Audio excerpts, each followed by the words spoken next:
যতই কিছু হোক, ভক্তের ভাবনা কি হওয়া উচিত? ভক্তের ভাবনা কৃষ্ণ ভাবনামৃত হওয়া উচিত, কৃষ্ণ সংযুক্ত হওয়া উচিত। আমরা যা কিছুই করি প্রত্যেক জিনিসের মধ্যে গোবিন্দকে যেন আমরা জড়িয়ে রাখতে পারি। প্রেম সে বলো। রান্নাও করছি, তা সেই রান্নাও কার জন্য? বলে গোবিন্দের জন্য। চিন্তয়ন্নিতি গোবিন্দ স্মারয়ামাস ভার্গব। সবসময় গোবিন্দকে চিন্তন। ভজন শুধু জপমালার মধ্যে হাত ঢুকালেই হয় না। খুব মন দিয়ে শুনবে, ভজন শুধু জপমালা নিয়ে করলেই হয় না। ভজন কি করে হয়? ভজনের ভক্তির 9টি বিদ্যা, 9টি অঙ্গ, 9 প্রকারের ভজন হয়। কত প্রকারের ভজন হয়? 9 প্রকারের ভজন হয়। কি কি? শ্রবণ, কীর্তন, স্মরণ, পাদসেবন, অর্চন, বন্দন, দাস্য, সখ্য আর আত্মনিবেদন। শ্রবণম, কীর্তনম, বিষ্ণু স্মরণম, পাদসেবনম, অর্চনম, বন্দনম, দাস্যম, সখ্যম, আত্মনিবেদনম। यदि পুংসার্পিতায়েন ভক্তিশ্চেন্নবলক্ষণাঃ। এই হলো নবধা ভক্তি। তো ভজন শুধু জপ করলেই হয় না, জপের মালা নিয়ে ঘুরলেই হয় না, তাহলে ভজন নববিধা হয়। কত প্রকারে? হরিকথা যে শুনছো, এটাও একটা ভজন, এটাও একটা ভজন।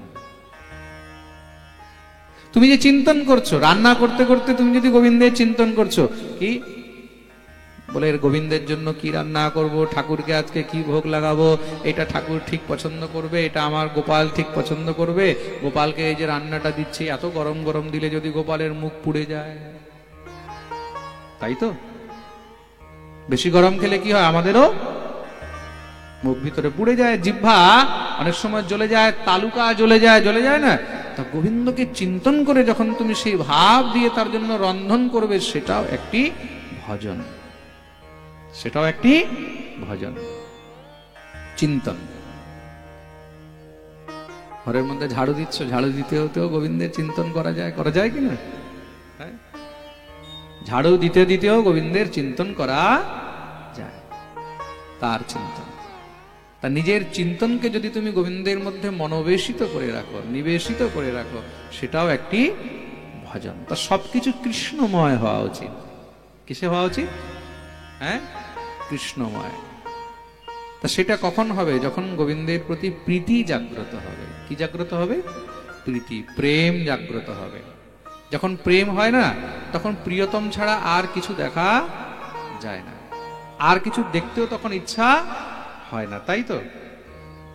আমরা যাকে ভালোবাসি, সে যদি হাসে সেটাও ভালো লাগে, তাই না? সে যদি কাঁদে সেটাও ভালো লাগে, সে যদি বকে দেয় সেটাও ভালো লাগে। আর যাকে ভালোবাসি না, সে যদি আমাদেরকে মিষ্টি মিষ্টি কথাও বলে, খুব করে মাথায় হাতও বোলায়, তবেও ভালো। দূর বেটা, হাত দিবি না তো, তাই তো? প্রেম সে বলো। আর যাকে আমরা ভালোবাসি, সে যদি গালে থাপ্পড়ও মেরে দেয়, চড়িয়েও দেয়, তাও ভালো লাগে।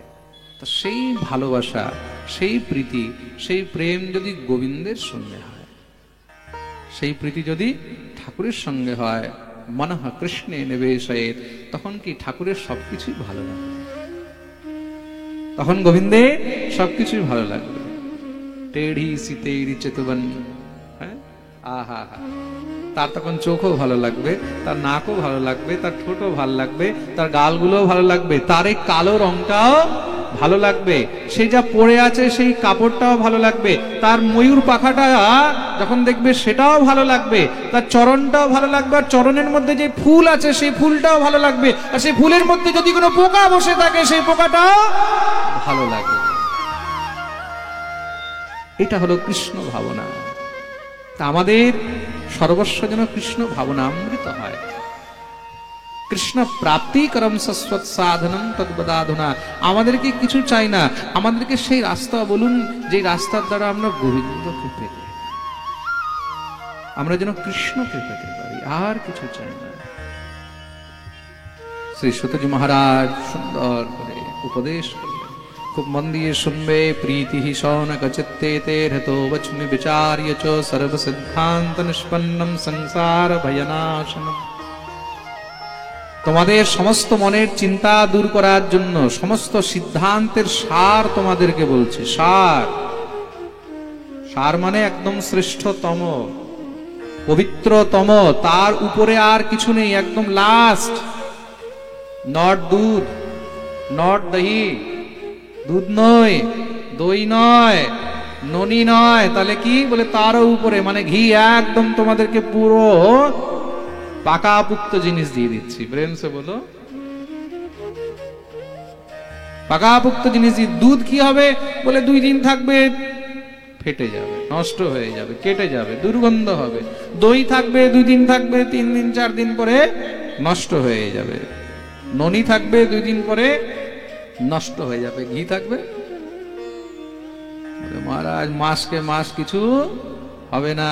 বলে যদি বছর হয়ে যায়, বলে 2 বছর হয়ে যায়, 4 বছর হয়ে যায়, বলে 1 বছর পর্যন্ত তো খাওয়ার মতন ছিল, 2 বছর 3 বছর 4 বছর পরে এটা ওষুধ হয়ে যায়। ঘি যখন পুরানো হয় তো পুরানো ঘি কিসের তুল্য হয়? হ্যাঁ, ওষুধ হয়ে যায়। কার যদি ঠান্ডা লেগে যায়, বুকে ব্যথা হয়, তখন কি করতে হয়? তাকে পুরানো ঘি ভালো করে মালিশ করতে হয়, তাই না? আয়ুর্বেদের মধ্যে লেখা আছে না, পুরানো ঘৃত মালিশ করলে কি হয়?